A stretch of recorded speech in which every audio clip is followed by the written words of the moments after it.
You're broke and pathetic. I can't do this anymore. We're done.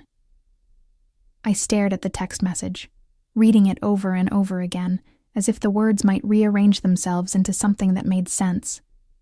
The fluorescent lights of the Human Resources office hummed above me, casting everything in that sickly yellow glow that made even good news feel clinical. But there was no good news here. Not today. The severance paperwork sat untouched on the desk in front of me, and my phone had just delivered the final blow to what I thought was my carefully constructed life. My name is Sophia. I am 29 years old, and in the span of 45 minutes, I had lost my job of 6 years and my fiancé of 3. The layoff I had seen coming for weeks. The breakup blindsided me completely. Garrett had sent the text at 2:47 p.m., exactly 12 minutes after I had called him from the parking lot, voice shaking, to tell him that Valina Media had eliminated my entire department. I had needed comfort.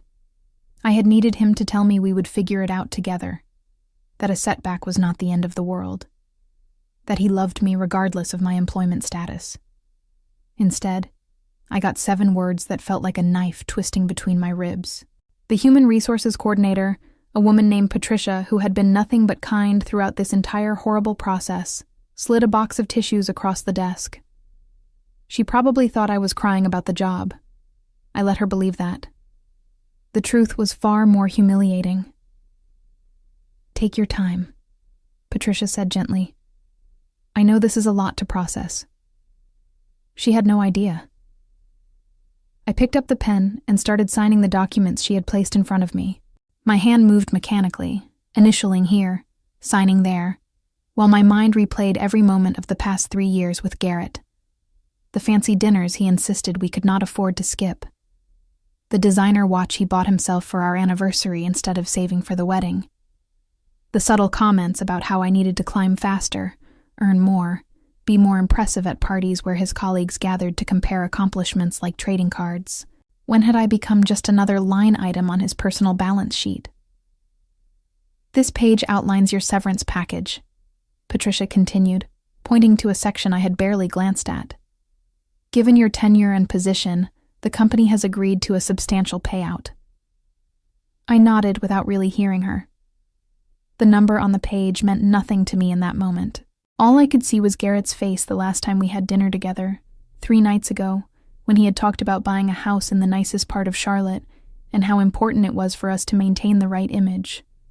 I had smiled and agreed, because that was what I always did. I made myself smaller so he could feel bigger. My phone buzzed again. Another text from Garrett. "Don't bother calling. I've already told my family. They weren't surprised." The cruelty of that second message hit differently than the first. He had told his family before I could even process what was happening.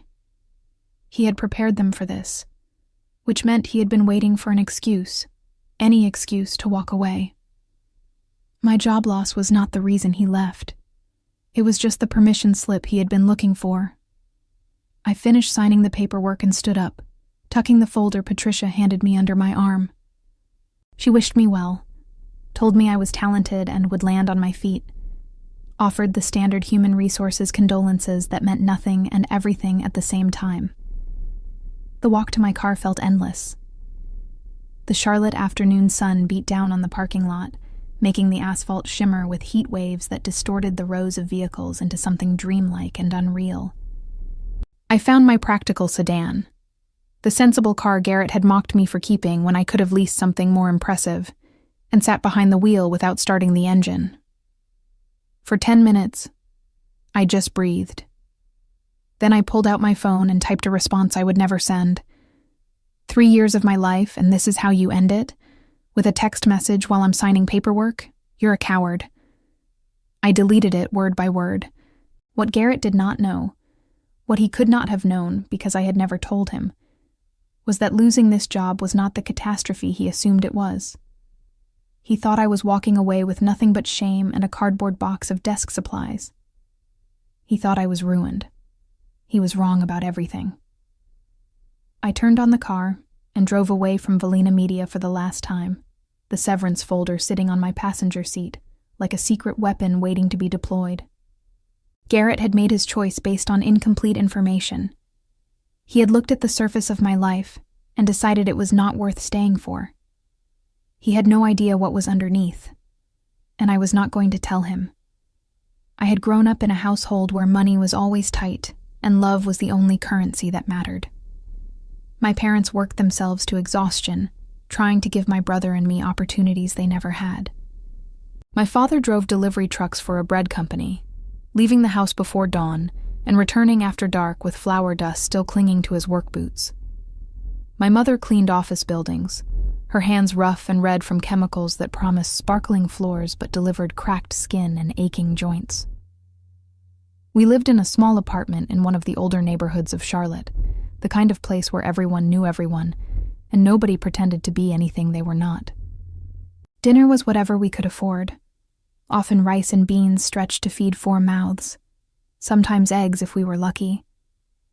I shared a bedroom with my brother until I was 17, and I did not own a piece of clothing that had not belonged to someone else first, until I bought my own with money from my first part-time job. But I never felt poor. That is the thing people from comfortable backgrounds do not understand. Struggle does not automatically equal misery. My parents laughed more than anyone I have ever known. They danced in the kitchen to old music while dinner cooked. They told us every single day that we were capable of anything, that the circumstances of our birth did not determine the trajectory of our lives.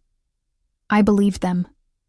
I worked harder than anyone in my high school class, earned scholarships that covered most of my college tuition, and graduated with a degree in marketing communications, while holding down 2 part-time jobs. By the time I was 23, I had landed an entry-level position at Valina Media, a mid-sized advertising agency with clients across the Southeast.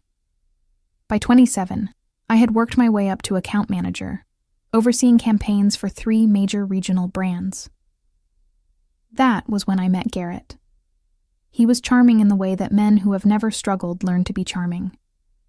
Everything about him seemed polished, from his perfectly tailored suits to his easy confidence in any social situation. He came from money, old Charlotte money that had been quietly accumulating for generations. His family owned commercial real estate, and Garrett worked in finance at a firm downtown where everyone had gone to the same prep schools and vacationed in the same beach towns. I was a novelty to him at first, the girl who had pulled herself up from nothing, who could hold her own in conversations about business strategy while still knowing how to stretch a grocery budget. He found my background interesting, even admirable, in those early days. He introduced me to his friends as proof that the American dream still existed, that hard work and determination could bridge any gap. I should have seen the warning signs. They started small. A comment here and there about how I should ask for a raise more aggressively. A raised eyebrow when I suggested a restaurant that was not on his approved list of acceptable establishments. The way he would change the subject when I talked about my parents, as if their existence embarrassed him. Then they grew larger. He started measuring everything I did against some invisible standard I could never quite reach. My salary was good, but not good enough. My apartment was nice, but not in the right neighborhood. My car was reliable, but not impressive. I was always almost there, always one promotion or one bonus or one lifestyle upgrade away from being the woman he actually wanted. The proposal had been beautiful. He took me to a rooftop restaurant overlooking the Charlotte skyline, dropped to one knee in front of 100 strangers, and presented a ring that cost more than my first year's salary at Valina Media. I said yes because I loved him, or thought I did, and because I had convinced myself that his criticisms came from a place of wanting the best for us. But somewhere along the way, wanting the best for us became wanting me to be someone different, someone more polished, more connected, more impressive, someone who did not carry the invisible weight of a childhood spent learning the price of everything. The engagement stretched on for nearly 2 years. First, we needed to save more money. Then we needed to find the right venue. Then we needed to wait until after his sister's wedding so we would not overshadow her day.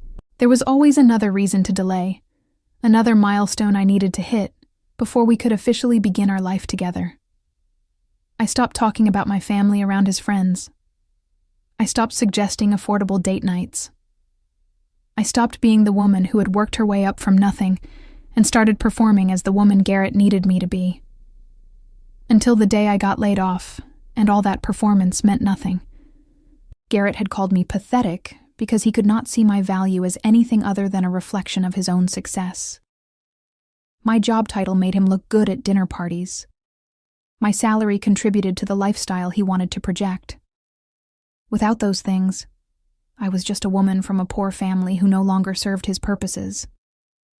The breakup text made sense now in the worst possible way. He had been waiting, biding his time, looking for an exit that would not make him the villain. And when Valina Media handed him that exit on a silver platter, he took it without hesitation. What he did not understand, what he could never understand, was that my worth had never been tied to the things he valued. I was the same person I had been before the layoff, before the promotion, before I ever met him. The job was just a job. The money was just money. The life I had built was mine, and losing pieces of it did not make me less of who I was. But I was not going to explain that to him. Let him think he had escaped a sinking ship. Let him believe he had cut his losses at exactly the right moment. Let him move on with his polished life, and his polished friends, and his polished expectations. I knew the truth. And soon enough, so would everyone else. The night after the layoff, I sat alone in my apartment and actually read the severance paperwork Patricia had given me. The number on the page made me set down my glass of wine and read it again. $200,000. Between my accumulated paid time off, my unused sick leave, my tenure bonus, and the company's guilt over eliminating an entire department without warning, Valina Media was paying me enough money to change everything. It was not life-changing wealth by Charlotte's wealthiest standards, but for someone who had grown up counting pennies and stretching paychecks, it was a fortune. It was freedom. And there was something else Garrett did not know. 3 months before the layoff, I had been contacted by a recruiter about a position at Ironwood Forge, a boutique creative agency that had been making waves in the industry. They specialized in brand storytelling for manufacturing and industrial clients, a niche that most agencies overlooked, but that I had always found fascinating. The initial conversation had gone well enough that they invited me for a formal interview, then a second interview, then a meeting with the founder herself, a woman named Margot, who had built the company from nothing 15 years ago, and who looked at my resume not with skepticism, but with recognition. "You remind me of myself at your age," she had said during that final meeting. "Hungry, scrappy, not afraid to work for everything you want." The offer had come through 2 weeks before Valina Media announced the layoffs. Senior account director, a 20% salary increase, equity in the company. A seat at the table where real decisions were made.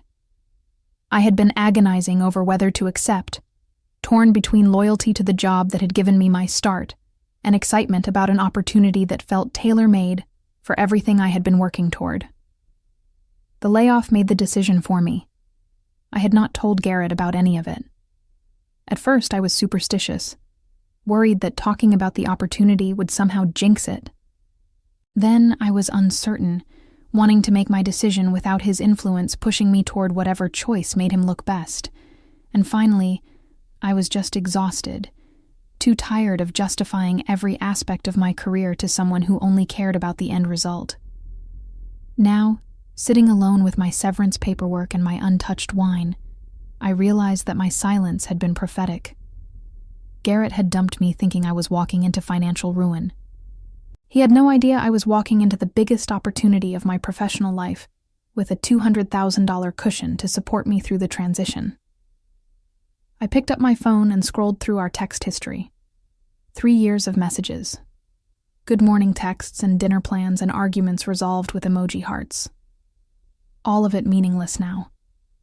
All of it erased by 7 words sent at 2:47 p.m. on the worst day of my life. I thought about responding. I thought about telling him everything, about the severance and the new job and the fact that his cruel assumptions were spectacularly wrong. I wanted him to know. I wanted him to feel stupid and small and regretful. But I did not type anything. Let him live with his assumptions. Let him congratulate himself for getting out before things got hard. Let him tell his family and his friends that he had dodged a bullet, that his instincts had been right, that walking away from me was the smart financial decision. The truth would reveal itself eventually. It always did. And when it did, I wanted him to have no warning, no chance to rewrite the narrative, no opportunity to pretend he had always believed in me. I finished my wine and went to bed early, sleeping better than I had in months. Tomorrow I would call Margot at Ironwood Forge and officially accept the position. Tomorrow I would start planning what to do with $200,000. Tomorrow I would begin the process of building a life that belonged entirely to me. But tonight, I let myself feel everything. The grief of a relationship ending, the relief of a performance finally over, the quiet, fierce satisfaction of knowing that the man who called me pathetic had just made the biggest mistake of his life. He just did not know it yet. The weeks following the breakup moved faster than I expected. I accepted the position at Ironwood Forge on a Thursday morning, signed the paperwork by Friday afternoon, and started my new role the following Monday. There was no gap, no period of unemployment, no desperate scramble to find something that would pay the bills. I simply stepped from one chapter of my professional life into the next, carrying my severance check like a secret victory. Garrett, meanwhile, had moved on with the confidence of someone who believed they had made the right choice. I heard through mutual acquaintances that he was telling people we had grown apart, that the relationship had run its natural course, that the timing was unfortunate but ultimately for the best. He did not mention the text message. He did not mention calling me pathetic. He crafted a version of events that made him look reasonable, and me look like a casualty of circumstances beyond either of our control. I let him tell that story.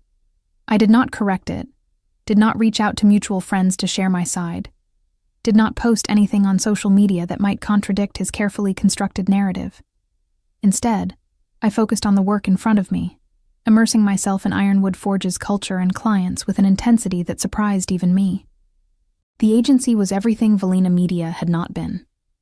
Where my old company had chased trends and valued appearances, Ironwood Forge prized substance and authenticity.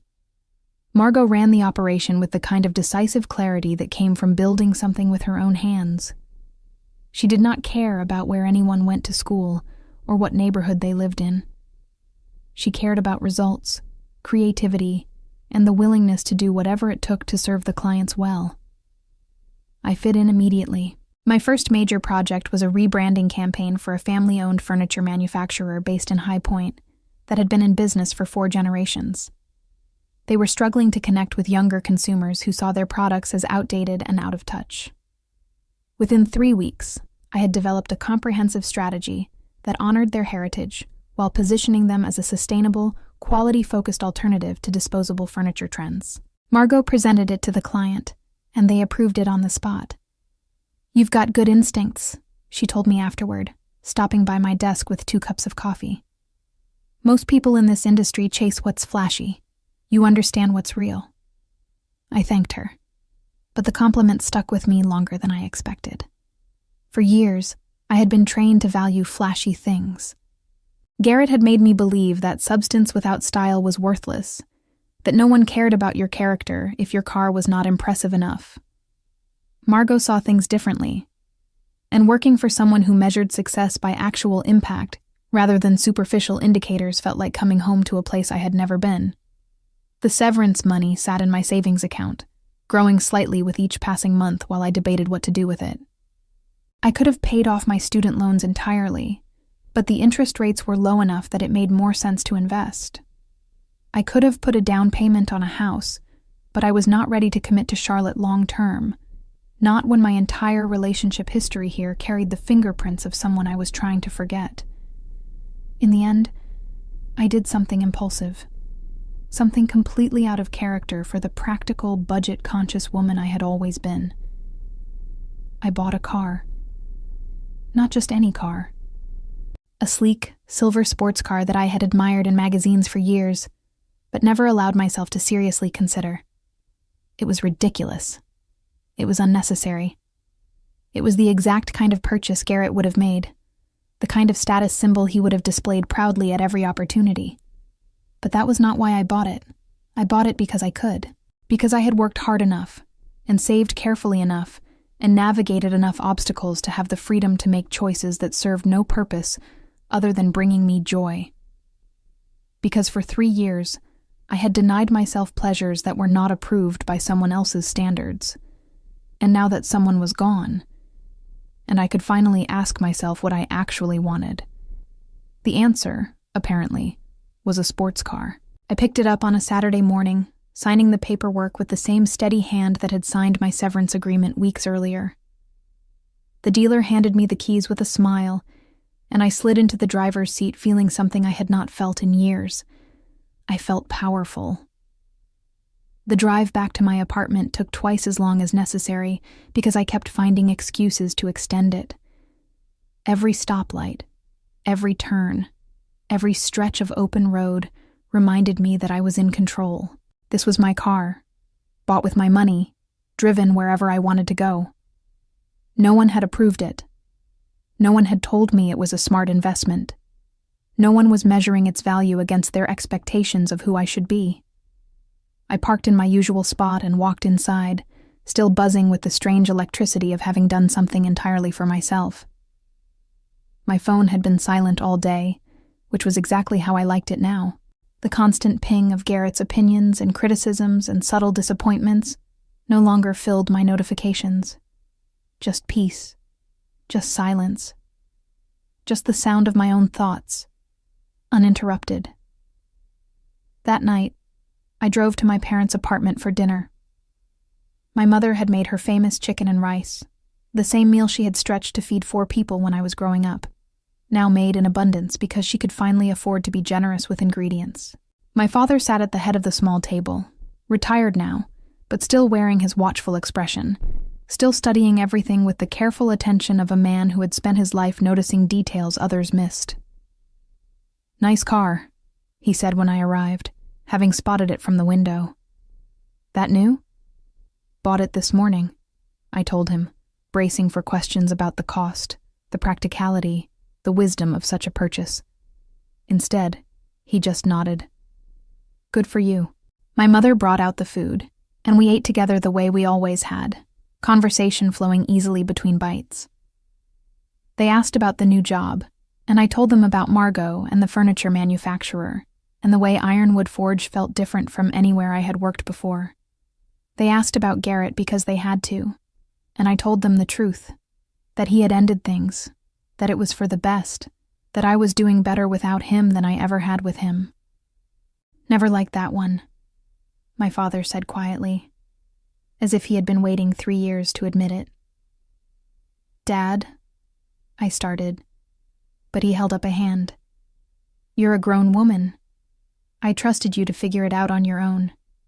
But he never looked at you the way a man should look at the woman he's going to marry.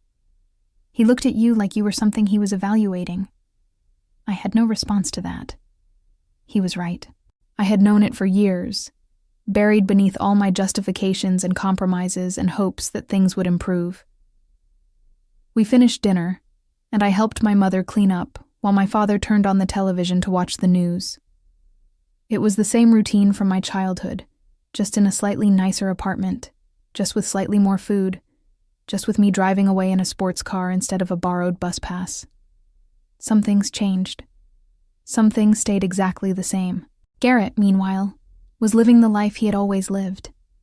I knew because Charlotte was small enough that word traveled, and mutual acquaintances were always eager to share updates whether you wanted them or not. He had started dating someone new almost immediately, a woman who worked in marketing for a luxury real estate developer, someone with the right background and the right connections and the right expectations. They were seen at restaurants together, at events together, building the kind of visible, validated relationship that Garrett had always craved. I felt nothing when I heard about it. Not jealousy, not anger, not even relief. Just the mild disinterest of someone watching weather reports for a city they no longer lived in. His life was no longer my concern. His choices were no longer my problem. Whatever story he was telling himself about why things ended, It had nothing to do with me anymore. Or so I thought. 1 month after I bought the car, I pulled into a downtown parking garage for a client meeting. Ironwood Forge's offices were in an older building near the Arts District, but this particular client preferred to meet at their corporate headquarters in a glass tower that overlooked the entire city. I had been there twice before, once for the initial pitch and once for a strategy session, and I knew exactly where to park and which elevator to take. What I did not know was that Garrett worked on the 12th floor. I saw him as I was walking through the lobby, briefcase in hand, heels clicking against the marble floor with the confident rhythm of someone who knew exactly where she was going. He was standing near the security desk, laughing at something a colleague had said, looking exactly the way he always looked, polished, expensive, sure of himself. Then he saw me. The recognition hit his face in stages. First confusion, then surprise, then something that looked almost like alarm. His eyes tracked from my face to my clothes to my confident posture, and I watched him process information that did not match the story he had been telling himself. I was supposed to be struggling. I was supposed to be desperate. I was supposed to be the pathetic failure he had escaped before things got hard. Instead, I was walking through a corporate lobby in designer clothes, heading to a meeting that would help determine the marketing strategy for one of the city's fastest-growing industrial brands. "Sophia," he said, stepping away from his colleague and toward me. "I didn't expect to see you here. Garrett." I kept my voice neutral, professional. "Good to see you." He fell into step beside me, clearly trying to figure out what was happening. Do you have a meeting here?" "Client presentation, 13th floor." "Oh, that's..." He trailed off, searching for words. "That's great. I didn't know you had found something new." It happened pretty quickly. We reached the elevator bank, and I pressed the button for my floor. He stood beside me, shifting his weight from foot to foot, suddenly looking far less polished than he had moments ago. "We should probably talk sometime," he said, his voice careful and measured. "About how things ended. I feel like we left things in a bad place." The elevator arrived. I stepped inside and turned to face him, my finger hovering over the close door button. "I don't think that's necessary," I said. "Take care of yourself, Garrett." The doors slid shut before he could respond, and I rode up to the 13th floor alone, heart pounding but face completely calm. The client meeting lasted 2 hours and ended with a handshake and a signed contract. By the time I walked back through the lobby, Garrett was nowhere to be seen. But as I approached my car in the parking garage, I saw him standing near it, clearly waiting. He stared at the sports car, then at me, then back at the car. "Is this yours?" he asked, voice strange and tight. "It is." "How did you—" He stopped himself, perhaps realizing how the question would sound. I unlocked the door and slid into the driver's seat, leaving him standing alone in the gray light of the parking structure. "Goodbye, Garrett," I said through the open window. Then I drove away, watching him shrink in my rearview mirror, until he disappeared entirely. The text came 3 days after our encounter in the parking garage.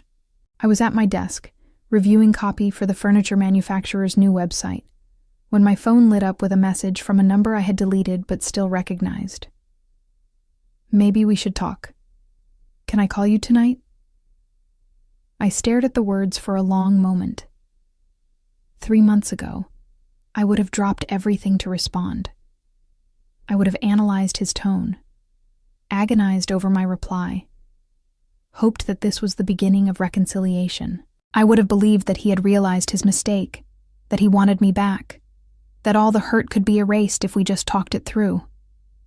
But I was not that person anymore. I set my phone face down on the desk and went back to work. The copy needed adjustments. The client had requested changes to the hero images. There were real problems that required my attention.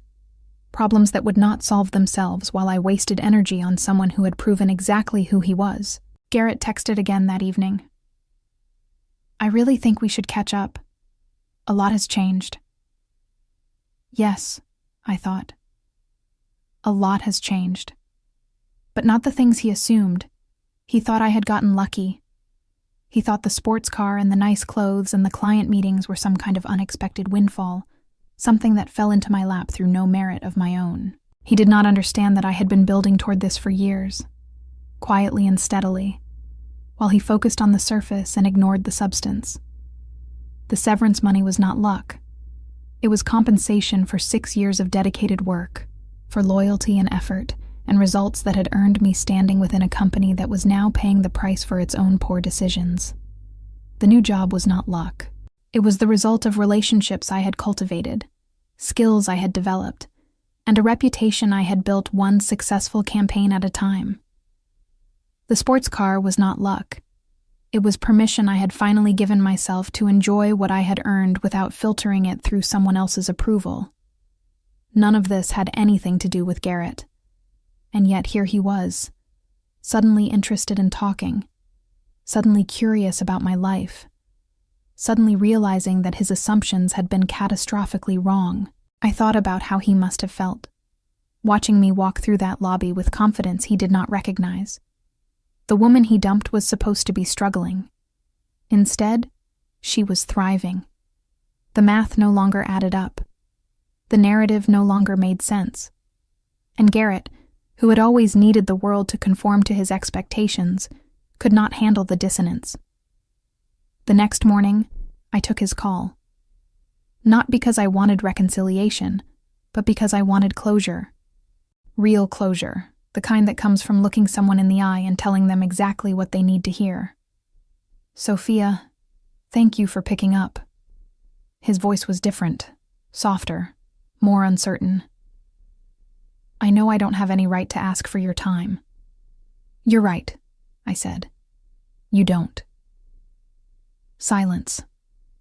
Then, I saw you the other day, and I realized, I think I made a mistake, ending things the way I did. I was stressed, I was scared, and I said things I didn't mean. You called me broke and pathetic. I know. I'm sorry. I was wrong. You ended a 3-year relationship over text message 12 minutes after I told you I lost my job. I panicked. I wasn't thinking clearly. No, Garrett. You were thinking very clearly. You looked at my situation and decided I was no longer worth your time.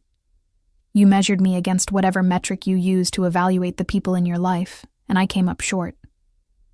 That's not fair, he started, but I cut him off. It's completely fair. It's exactly what happened. And here's the thing. You weren't wrong. Silence again. Longer this time. I wasn't the woman you wanted, I continued. I was never going to be. You wanted someone who came from the right family and knew the right people and had the right pedigree. I'm a delivery driver's daughter who grew up eating rice and beans and wearing secondhand clothes. No matter how much money I made or how many promotions I earned, that was never going to change. Sophia, let me finish. You ended things because you thought I had nothing left to offer you. And now you're calling because you saw the car and the clothes and realized you might have been wrong about the nothing part. But you weren't wrong about the fundamental problem. I was never going to be enough for you, Garrett. Not because of my job or my car or my bank account. Because of who I am. And I'm done trying to be someone else. I could hear him breathing on the other end of the line, searching for words that would not come. The job was never the issue, I said. The money was never the issue. You were the issue. And I'm grateful, actually, that you showed me exactly who you are when things got hard.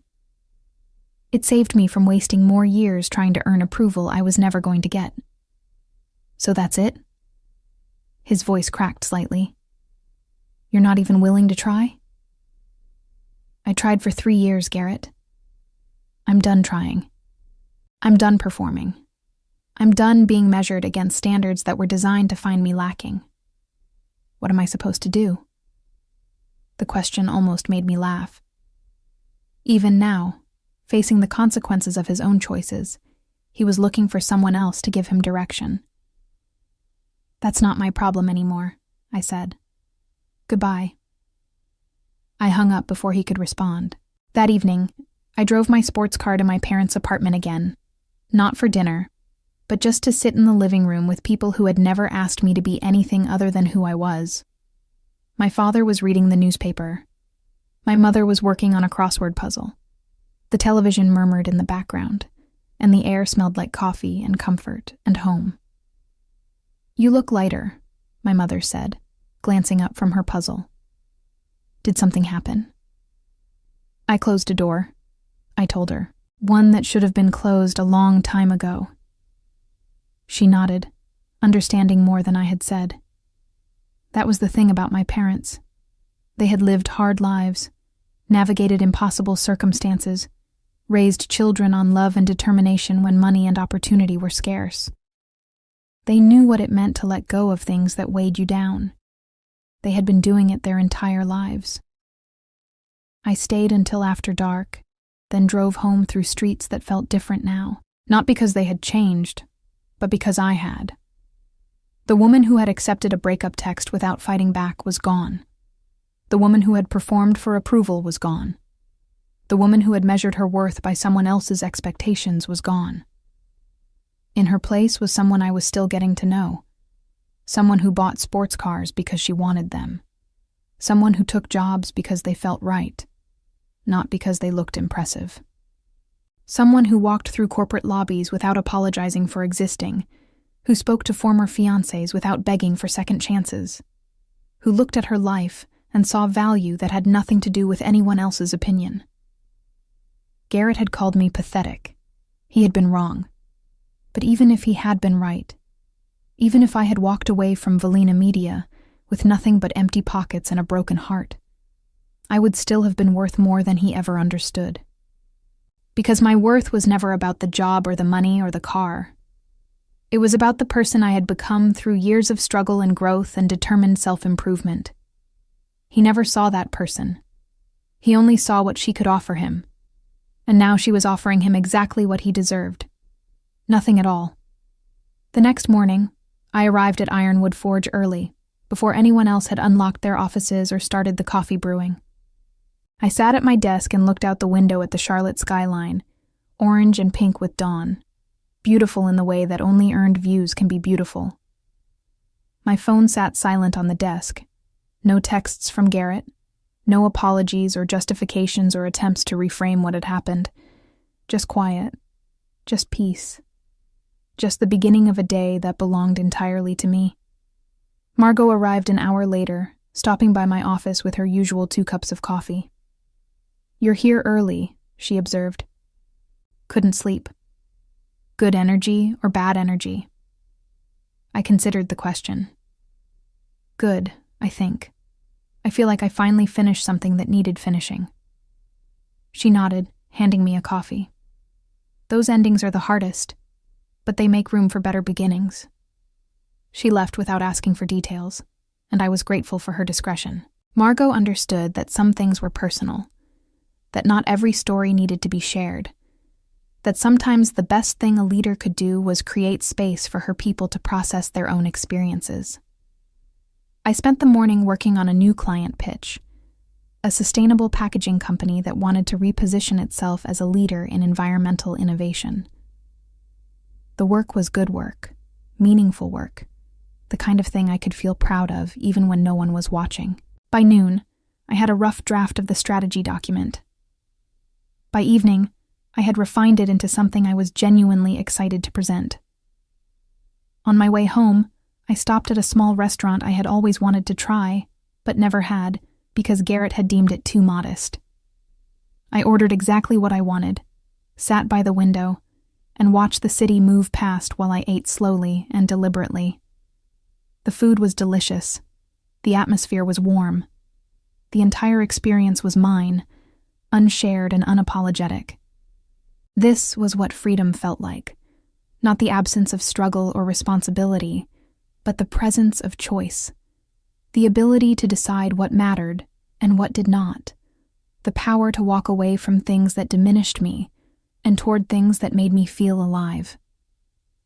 Garrett had given me a gift, though he would never know it.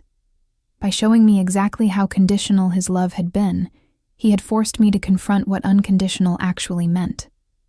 Not accepting whatever treatment someone offered because I was afraid of losing them, but demanding treatment that reflected my actual worth and walking away when it was not forthcoming. I finished my dinner, paid the check, and drove home in my ridiculous sports car through streets I was finally starting to love. 6 months later, I received a promotion at Ironwood Forge, Senior Vice President of Client Strategy, reporting directly to Margot, overseeing a team of 8 account managers and directors. The salary increase was substantial. The responsibilities were significant. The trust Margot placed in me felt like validation of everything I had worked toward. I celebrated with my parents, with my colleagues, with friends who had supported me through the hardest chapter of my life.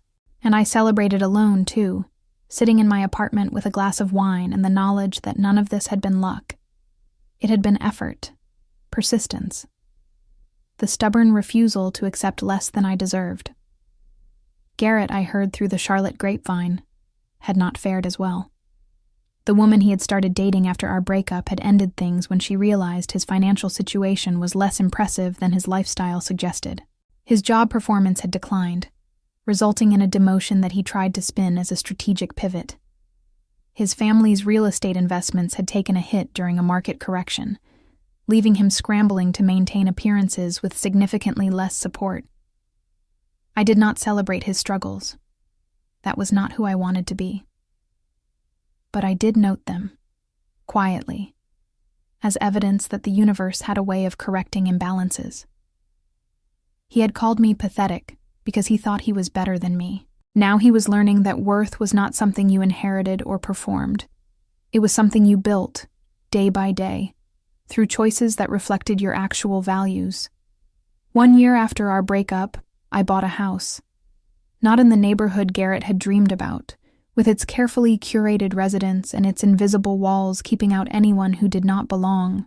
Instead, I bought a place in an up-and-coming area near my parents' neighborhood, close enough to visit them easily, but independent enough to feel like my own space. It had a small yard and a big kitchen, and windows that let in more light than I knew what to do with. My mother cried when she saw it. My father walked through every room, checking the windows and testing the fixtures, making sure everything was solid and safe. "You did good," he said finally, standing in the empty living room. "Real good." I hugged him. This man who had spent his life working thankless jobs so his children could have chances he never had. His approval meant more to me than all the polished opinions of all the people Garrett had wanted me to impress. This was what success looked like to me. Not status symbols or social approval, but the ability to take care of the people I loved and build a life that reflected my actual values. The sports car was fun, but it was not the point. The point was freedom. The point was choice. The point was proving to myself that the girl from the cramped apartment could create something beautiful and meaningful without anyone's permission. Garrett texted me one more time, about 18 months after our breakup. A simple message. "I saw your promotion announcement. Congratulations. I always knew you would do great things." I read it, considered responding, and decided against it. He had not always known anything of the sort. He had calculated my potential based on factors that had nothing to do with my capability, and when those factors shifted, he had cut his losses without looking back. But there was no point in relitigating the past.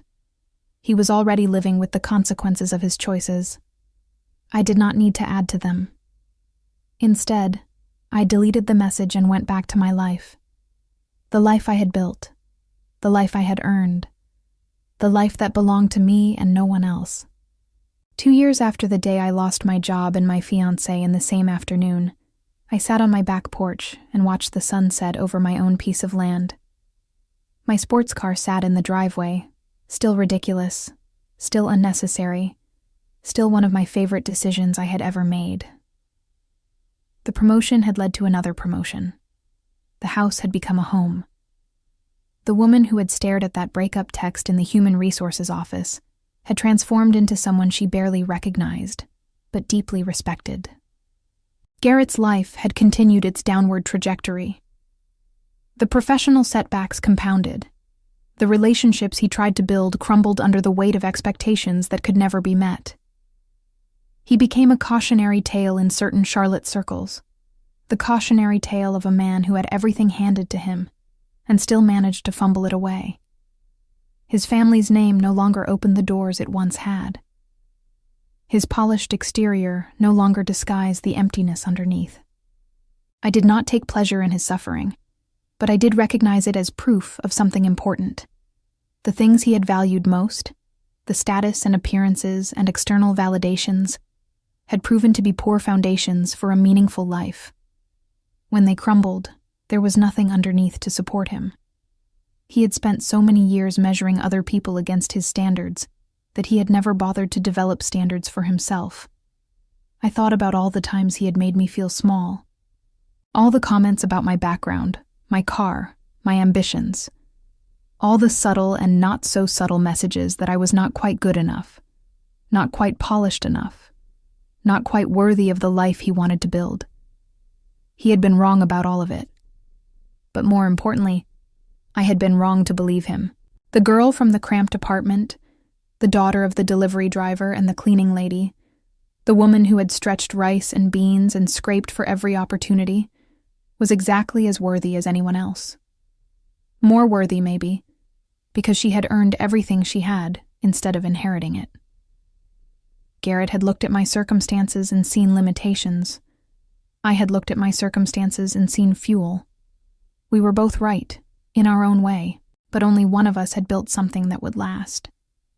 The sun finished setting, and I went inside to make dinner. Something simple, something my mother would have made when money was tight and love was the only luxury we could afford. Rice and beans, seasoned the way I remembered, filling the kitchen with the smell of my childhood. Some things changed. Some things stayed exactly the same. And sometimes the things that stayed the same were the things that mattered most. I had lost a job and a fiancé on the same terrible afternoon. I had walked out of that human resources office thinking my world was ending. But it was not an ending. It was the clean break that finally set me free. Looking back now, I understand that revenge was never really the point. Garrett did not need me to punish him. He did that to himself every single day, living a life based on values that could not sustain real meaning. My success was not revenge. It was simply the natural result of refusing to accept his limitations as my own. The breakup text had called me pathetic. The woman I became proved that assessment spectacularly wrong. And every morning I woke up in my own house, drove my own car, built my own career. I remembered that the best response to someone who underestimates you is simply to prove them wrong. Not for them, for yourself. And I had proven it. Completely, thoroughly, and on my own terms. That was the only victory that mattered.